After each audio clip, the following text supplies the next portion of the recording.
Well, everyone, it looks like we have to go at it again.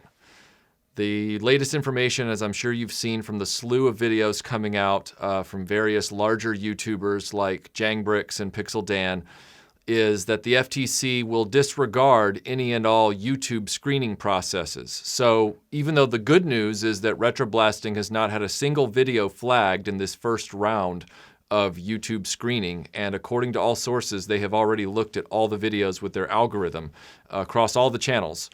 The FTC is going to go back through and check their work and continue to do so, and they could decide differently. And with every YouTube content creator facing a potential fine of $42,000 per video that the FTC determines is in violation of these rules, disregarding, of course, YouTube's screening process, which means that was pointless. I'm sure you've already seen by now that a lot of YouTube content creators in the nostalgia and geek space are kind of freaking out, and some of them are already hanging up their hats saying, I can't even risk this. And who would want to? I mean, who would really want to? As I said in the original video, what it boils down to, from my point of view, is whether or not you agree that YouTube is a career for people, whether or not you agree that these people should be fighting for their livelihoods, these larger YouTubers. The fact is that the government is coming in and they're trying to tell you who you are. And I said that in the original video, and I'm saying it again. They are discriminating. They're using subjective prejudice against certain topics in order to determine, what is a child-friendly or child-attractive video in their eyes.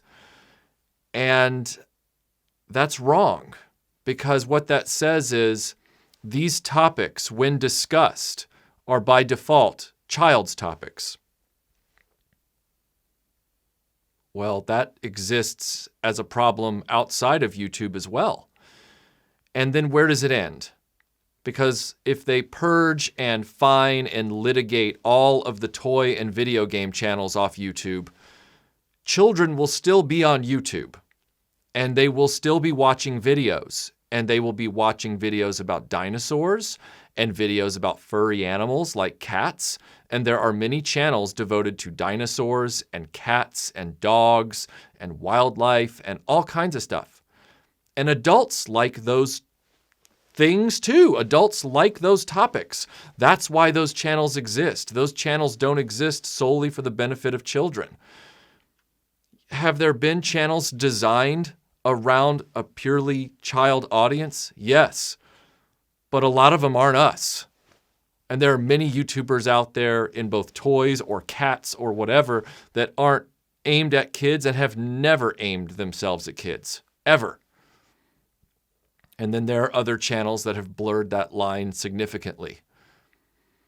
And those channels probably are freaking out right now. They should be, because they didn't clearly define themselves. And that's unfortunate for them. And I'm not trying to say whether or not that's right or wrong. I'm just saying that the regulation is what it is, but the collateral damage should not be what it is, because they are going to run all of us off of YouTube if they aren't convinced otherwise. And here's the best part. The best part is that we have an opportunity to convince them otherwise. Right now, the FTC is taking comments from the public about this topic, and they are taking those comments through January 1st. In the description to this video, I have links to both the FTC's page where you leave the comment, and just like in the first video, I have written a new letter to the FTC that incorporates some of the language from the original letter that we wrote.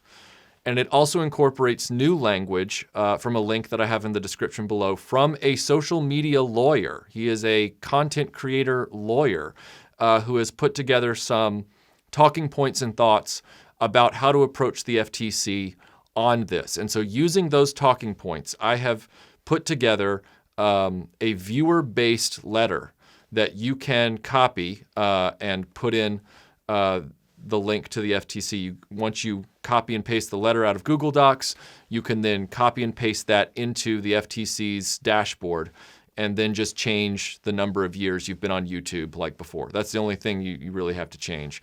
And maybe add in a few channels that you like, of course. But that's what we have to do between now and January 1st. And we can do it. Will it change anything? I hope, according to this lawyer and a number of other people, when the FTC is asking for more comments, it means that they have seen that they might not have this quite right and they need the public's input. So it is of paramount importance that we do this. I know it's round 2, but the consequences for this could be huge if we don't come together now. And I'm not exaggerating when I say that. A lot of the channels that are smaller have already hung up their hats. They've already said, "That's it. I'm out. I'm done. I can't risk this." Other channels are trying to figure out what to do. Some channels have said, "I'm not going to change." Well, that's also maybe not advisable. As for us at RetroBlasting, I mean, you guys know we've never been a child's channel. We are safe for children to watch if they watch with their parents, but we are not trying to attract children. We do not talk in a way to attract children. We don't have thumbnails going, with every single video. We don't pander to young children's modern toys. We don't do any of that. Okay? I don't even have a trendy haircut. All right? So my point in saying that is there are a lot of channels in the same situation that RetroBlasting is in right now. We didn't ask for this, we didn't want it, we don't deserve it, and we're going to fight it. But if it gets to a point where after January 1st, it looks like the FTC is going to do what it's going to do and overreach and disregard the comments and just go to town and start pushing all the nerds into lockers like we were used to when we were kids in the 80s, and in a federal way at this point, they are saying that we are children and they do not care. RetroBlasting is going to have to do things differently. And I am not about to, face down a $42,000 fine for one video, let alone a fine like that for 8, 9, 10 videos that they randomly determine, because that video is about Spider-Man, it's for kids. That's ridiculous. And I love you guys, but I gotta survive too. And, I know you guys want your free entertainment, and I want to give you that free entertainment. Okay? I really do. But I'm not going to face a $42,000 fine for your convenience.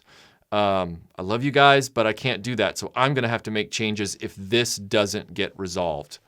So the best way we can move forward between now and the new year is for all of you guys to spread the word, boost the signal, take these form letters, fill them out with your names, years, and preferred channels in the X's, and put them into the FTC's comments dashboard that I have linked below. I've made it very cut and dry and clear and simple right down below for you guys to do this. We need your help. All of your favorite channels need your help. This isn't just about RetroBlasting and the community that we've created together, all of us. This is about the communities you've created over at Analog Toys and Hooded Cobra Commander 788 and Toy Polloi and Toy Galaxy. I mean, this is about all of us, okay? And yeah, there are a few players out there that are in, hot water, but they've put us in hot water too. And it sucks, and it is what it is, but, I don't believe that RetroBlasting has always just been about toys. And it's not always just been about cartoons. RetroBlasting is not toys in the title. It is RetroBlasting. And I'm going to make the changes I have to make if this stuff doesn't work out on January 1st. I'm going to make the changes I have to make to keep this channel flying. Because I don't know about you guys, but I grew up on MacGyver. All right? I break out that pocket knife and that paper clip and I fix it and I keep going. You got to find the best possible solution to get out of a situation when you're in a bad one. You got to make it as positive as you can. And Melinda and I are in agreement. We've put way too much work into this channel, and you guys have put way too much work into this community on all the various platforms for us to just say, sorry, we're going to shutter this up. Can we afford those fines? No, we can't. We literally cannot. Okay? And, you know, if there are individuals out there, and I'm sure there are, that, you know, feel entitled to free entertainment, that's your right to say so. You don't have to feel like you need to donate to a Patreon or $1 here, $1 there. No one's even asking you to in this video. But that attitude does come with consequences. So if your attitude is you're not going to act and lift up a copy and paste into an FTC wizard to help out a channel because you just don't care, we don't really need your comments here, and we don't need you in these communities. These communities are about shared effort, and they're also about coming together when the chips are down. And so for the vast majority of you who were very supportive during the first video and getting those letters out there, please do it again. I want RetroBlasting to stay the same. I don't want it to change. I don't want to have to jump through hoops and find a new platform on Vimeo or ask my subscribers to do something else or whatever might come. I don't want that. So let's all get out our pocket knives and let's fix this, okay? Let's MacGyver ourselves a solution. This next step, copying that letter out of Google Docs, changing the few things at the top, putting it into the FTC's dashboard, and sending it off between now and January 1st. Do it tonight, do it tomorrow. Otherwise, it's not just RetroBlasting's neck on the line. And we shouldn't even be in this position, okay? It's like Dante said in Clerks, I shouldn't even be here today. A lot of channels shouldn't be here right now, and we are. But you can help stave this off. This is the next step. Let's take it. So thanks for watching this, guys, and hopefully I'll see you on the next video.